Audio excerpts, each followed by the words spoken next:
মাল আউট হয়ে যাবে। মা ও মেয়েকে বাড়িতে একা পেয়ে দুজনের সাথেই রাতে 4 বার কাজ করলাম। আজ আমি আপনাদের সাথে আমার জীবনের একটি সত্যি গল্প শেয়ার করতে যাচ্ছি। আমি অল্প বয়সেই বিধবা হয়ে যাই। তাকে একাকিত্ব এবং জীবনের দায়িত্বের বোঝা বহন করতে হয়। আমার পরিবার এমন ছিল না যে আমাকে আবার বিয়ে করতে বলবে। যা হবার তা হয়ে গেছে। আমি ৩৬ বছর বয়সী এবং আমার নাম রেখা। খুব অল্প বয়সে আমার বিয়ে হয়েছিল। আমার মেয়ের জন্ম অল্প বয়সেই হয়েছিল এবং আজ সে ১৮ বছরের। আমি এখনও আমার বয়সের চেয়ে অনেক ছোট দেখাই। আমার শরীর এমন যে আমার আসল বয়সের অর্ধেক মনে হয়। আমি আমার শাশুড়ি, শ্বশুর এবং মেয়ের সাথে থাকি। আমার স্বামী ৫ বছর আগে আমাদের ছেড়ে চলে গিয়েছিলেন। আমরা একটি সম্পন্ন পরিবার থেকে এসেছি এবং আমি আমার মেয়েকে সেরা শিক্ষা দেওয়ার জন্য সব ধরনের চেষ্টা করেছি।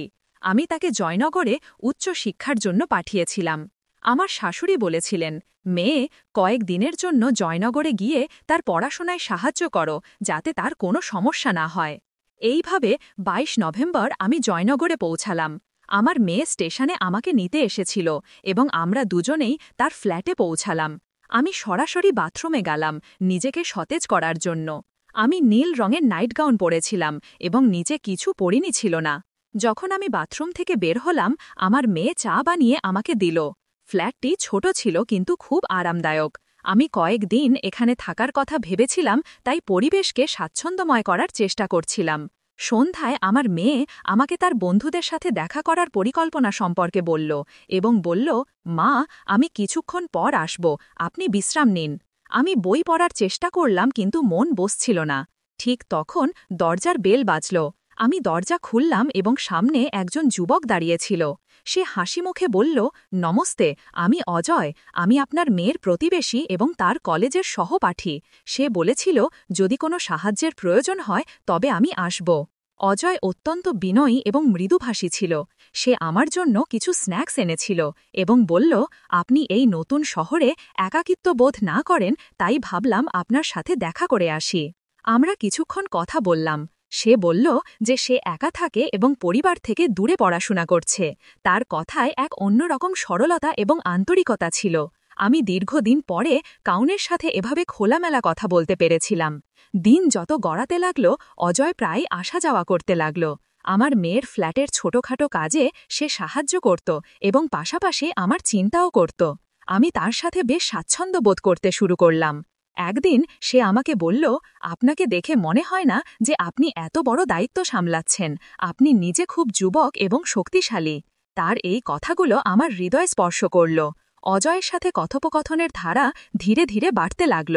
সে আমার কথা বুঝতে এবং আমার একাকিত্ব দূর করতে একজন বন্ধুর মতো সহায়তা দিল। সে প্রায়ই তার পরিবারের গল্প শোনাত, তার আকাঙ্ক্ষাগুলো নিয়ে কথা বলত এবং কখনো কখনো আমার জীবন সম্পর্কে প্রশ্ন করত। একদিন সন্ধ্যায় যখন আমি বারান্দায় বসে চা পান করছিলাম, অজয় আমাকে বলল, আপনি একজন খুব শক্তিশালী মহিলা। আমি আপনাকে যতটা জেনেছি ততটাই অনুভব করি যে আপনি আপনার জীবনকে নিজের থেকে আরও ভালো করতে পারেন। কিন্তু কখনো কি আপনি আপনার নিজের সুখের কথা ভেবেছেন? তার এই প্রশ্ন আমাকে ভাবিয়ে দিল। আমার জীবনের সুখের অর্থ শুধু আমার মেয়েই ছিল, কিন্তু আমি কি কখনো নিজের জন্য কিছু চেয়েছি? সম্ভবত না। অজয়ের সাথে সময় কাটাতে গিয়ে আমি অনুভব করলাম যে সে শুধু একজন যুবক নয়, সে এমন একজন মানুষ যে আমার অনুভূতি এবং হৃদয়ের গভীরতা বুঝতে পারে। তার স্নেহ, তার যত্ন এবং তার উপস্থিতি আমার ভেতরে আবার বেঁচে থাকার ইচ্ছা জাগিয়ে তুলল। একদিন সে আমাকে বলল, আমি আপনাকে প্রথমবার দেখেই অনুভব করেছিলাম যে আপনি কতটা বিশেষ, কিন্তু এই কথা বলার সাহস আজই পেয়েছি।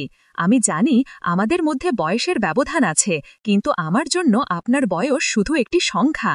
আমি আপনার যত্ন করি এবং চাই আপনি সুখে থাকুন। তার কথাগুলো আমাকে গভীরভাবে নাড়া দিল। আমি কিছুক্ষণ চুপ করে রইলাম, তারপর বললাম, অজয়, আমি নিজেকে আবার এভাবে ভাবার অনুমতি দিতে পারি না।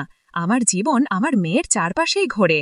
সে হাসি মুখে বলল, আপনার সুখ আপনার মেয়ের জন্য ঠিক ততটাই গুরুত্বপূর্ণ যতটা তার জন্য তার ভালোবাসা। আপনি যদি সুখে থাকেন তবে সেও সুখে থাকবে। শুধু একবার আপনার হৃদয়ের কথা শুনুন। এটা প্রথমবার ছিল যখন কেউ আমাকে এভাবে কথা বলেছিল। অজয় আমাকে আমার একাকিত্ব থেকে বেরিয়ে আসার পথ দেখিয়েছিল। কিন্তু আমি কি আমার দায়িত্ব এবং সমাজের বন্ধন অতিক্রম করতে পারব? অজয়ের কথাগুলো আমার মনে এক ধরনের আলোড়ন সৃষ্টি করেছিল। আমি চাইলেও সেই কথাগুলো উপেক্ষা করতে পারছিলাম না। আমি ভেবেছিলাম, আমার কি নিজের সুখের কথা ভাবার অধিকার আছে? পরের কয়েকদিন আমি বেশ বিভ্রান্ত ছিলাম। অজয় আমার সাথে খুব স্বাভাবিকভাবে কথা বলত, কিন্তু আমি নিজেকে একটু দূরে রাখা শুরু করলাম। আমি চাইনি যে আমার মনে কোনো আশা জাগুক। আমার মেয়েটাই আমার সংসার ছিল, আর আমি চাইনি যে সে আমার কোনো কারণে অস্বস্তি বোধ করুক। কিন্তু অজয়ের ধৈর্য ছিল অসাধারণ। সে কখনো আমার ওপর কিছু চাপিয়ে দেয়নি। সে সবসময় আমার চেয়েগুলোর মূল্য দিত এবং আমাকে বারবার এই বিশ্বাস দিত যে তার ভালোবাসা সত্যি এবং স্বাভাবিক। একদিন আমার মেয়ে আমাকে বলল, মা, তুমি কিছুটা বিচলিত দেখাচ্ছ। অজয় কাকাও জিজ্ঞেস করছিলেন তুমি ঠিক আছো কিনা। আমি একটু আশ্চর্য হলাম। অজয় কাকা? সে হেসে বলল, হ্যাঁ, সে আমার জন্য বড় ভাইয়ের মতো। সে তোমার খুব যত্ন নেয়। তুমি কি তার উপর রাগ করেছ? আমি আমার মেয়েকে জড়িয়ে ধরে বললাম, না বেটা, আমি শুধু আমার পুরনো দিনগুলোর কথা ভাবছিলাম। সেই দিন আমি বুঝতে পারলাম যে আমার মেয়ে কতটা বুদ্ধিমান হয়ে উঠেছে। হয়তো সে আমার জীবনে কোনো নতুন পরিবর্তনকে মেনে নিতে প্রস্তুত ছিল, কিন্তু আমি তখনও নিজেকে নিয়ে সন্দিহান ছিলাম। কিছুদিন পরে অজয় আমাকে বলল, আমি যদি তোমার বিভ্রান্তির কারণ হয়ে থাকি তাহলে আমি নিজেকে দূরে রাখতে পারি, কিন্তু এটুকু বলবো, তোমার সুখ আমার কাছে গুরুত্বপূর্ণ। তুমি যেমন আছো তেমনই আমার জন্য বিশেষ। শুধু এটা জেনে রাখো যে আমার চেয়েগুলো কখনো বদলাবে না। তার কথায় আমার চোখে পানি চলে এলো। আমি তাকে থামিয়ে বললাম, অজয়, আমি সব সময় অন্যদের জন্য বেঁচে থাকি, নিজের কথা কখনো ভাবিনি। কিন্তু এখন তুমি আমাকে ভাবতে বাধ্য করেছ যে হয়তো আমিও সুখী হতে পারি। সে আমার চোখের দিকে তাকিয়ে বলল, তাহলে শুধু তোমার হৃদয়ের কথা শোনো, বাকি সব আমি সামলাব। সেই দিন আমি সিদ্ধান্ত নিলাম যে আমি আমার হৃদয়ের কথা শুনব। আমি আমার মেয়ের সাথে এই কথা শেয়ার করলাম। সে আমাকে জড়িয়ে ধরে বলল, মা, তোমার সুখই আমার সুখ। তুমি সব সময় আমার জন্য সবকিছু করেছ। এখন সময় এসেছে যে তুমি তোমার জীবনকেও একটি সুযোগ দাও। ধীরে ধীরে অজয় আর আমার মধ্যে সম্পর্কটি প্রকাশ্যে এলো। আমরা সমাজের প্রতিটি চ্যালেঞ্জ একসাথে মোকাবেলা করলাম। আমি বুঝতে পারলাম যে সত্যিকারের ভালোবাসা বয়স, পরিস্থিতি বা বাধা দেখে না। অজয় আর আমার সম্পর্কের খবর ধীরে ধীরে আমার শ্বশুর বাড়ি এবং কাছের মানুষদের কাছে পৌঁছালো। আমি ভেবেছিলাম এটার বিরোধিতা হবে, কিন্তু সত্যি কথা হলো, আমি এখন নিজেকে এতটাই শক্তিশালী অনুভব করছিলাম যে কারণ নেতিবাচক মতামতের ভয় ছাড়াই আমি আমার সিদ্ধান্তে অটল থাকতে পারব। একদিন সন্ধ্যায় বাড়ি ফিরে আমার শাশুড়ি আমাকে বললেন, বেটা, আমরা তোমাকে সব সময় দায়িত্বে জড়িত দেখেছি। এখন যদি তোমার জীবনে কেউ এমন থাকে যে তোমার পাশে দাঁড়াতে পারে তাহলে আমাদের কোনো আপত্তি নেই। তার এই কথায় আমার চোখে পানি চলে এলো। কিন্তু সমাজ সব সময় এত সহজে মেনে নেয় না। প্রতিবেশী এবং আত্মীয়রা কথা বলা শুরু করল। কেউ কেউ বলল, এই বয়সে ভালোবাসা, এটা কি ঠিক? এই কথাগুলো আমাকে আবারও ভাবতে বাধ্য করল। অজয় আমার হাত ধরে বলল, তোমার সিদ্ধান্তের চেয়ে গুরুত্বপূর্ণ কিছু নেই।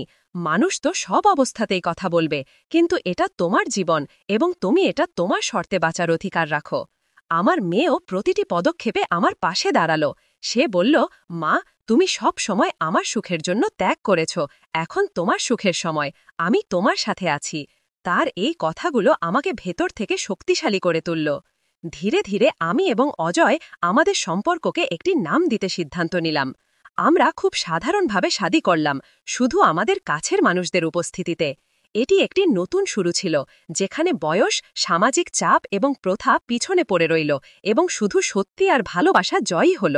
শাদীর পরে অজয় শুধু আমার জীবনকে আলোকিত করেনি, বরং আমার মেয়ের জন্য একজন সত্যিকারের বন্ধু এবং গাইড হয়ে উঠল। আমাদের জীবন একটি নতুন দিকে এগিয়ে গেল, যেখানে আমরা একসাথে সুখ এবং স্বপ্ন ভাগ করলাম। এই গল্প আমাকে শিখিয়েছে যে নিজের জন্য দাঁড়ানো কতটা গুরুত্বপূর্ণ। সমাজের তৈরি নিয়ম এবং প্রথা সবসময় সঠিক নয়। সত্যিকারের ভালোবাসা এবং পারস্পরিক সম্মানের সাথে প্রতিটি চ্যালেঞ্জ অতিক্রম করা যায়। শাদীর পরে অজয় এবং আমি একটি নতুন জীবন শুরু করলাম। আমরা একসাথে এমন একটি পরিবেশ তৈরি করলাম যেখানে পারস্পরিক সম্মান এবং ভালোবাসা প্রতিটি কঠিনতাকে সহজ করে দিল। আমার মেয়ে অনন্যা এই নতুন সম্পর্কটিকে খোলা মনে গ্রহণ করল এবং বলল, মা, তুমি সবসময় আমার জন্য সবচেয়ে ভালোটা করেছ। এখন আমি চাই তুমি তোমার সুখকে পুরোপুরি উপভোগ করো। অজয় অনন্যার পড়াশোনায় তার পূর্ণ সমর্থন দিল। সে তাকে ক্যারিয়ার বেছে নেওয়ার পথে গাইড করল এবং একজন বড় ভাইয়ের মতো যত্ন নিল। তাদের মধ্যে সম্পর্ক ধীরে ধীরে এতটা শক্তিশালী হয়ে উঠেছিল যে অনন্যা তার প্রতিটি কথা সর্বপ্রথম আজয়ের সাথে শেয়ার করত। একদিন আজয় আমাকে বলল, আমরা একটি পরিবার গড়ে তুলেছি এবং এটি আমার জীবনের সবচেয়ে বড় সুখ। কিন্তু আমি চাই তুমি তোমার আগ্রহ এবং স্বপ্নকেও এগিয়ে নিয়ে যাও। তুমি সব সময় অন্যের জন্য বেঁচেছ, এখন সময় এসেছে তুমি নিজের জন্য কিছু করো। আমি আজয়ের কথাকে গভীরভাবে নিলাম। দীর্ঘদিন ধরে আমি আমার পড়াশোনা এবং আগ্রহগুলো ভুলে গিয়েছিলাম। আমি আবার পড়াশোনা শুরু করলাম এবং একটি স্থানীয় প্রতিষ্ঠানে কাউন্সিলর হিসেবে কাজ শুরু করলাম। মানুষের সমস্যা শোনা এবং তাদের সমাধানে সাহায্য করা আমাকে আনন্দ দিতে শুরু করল। আমার এই পদক্ষেপে শুধু আমার আত্মনির্ভরশীলতা বাড়ল না, আমি অনুভব করলাম যে আমি আমার পরিবারের পাশাপাশি সমাজের জন্য কিছু করছি। অজয় সব সময় আমার পাশে দাঁড়িয়েছিল।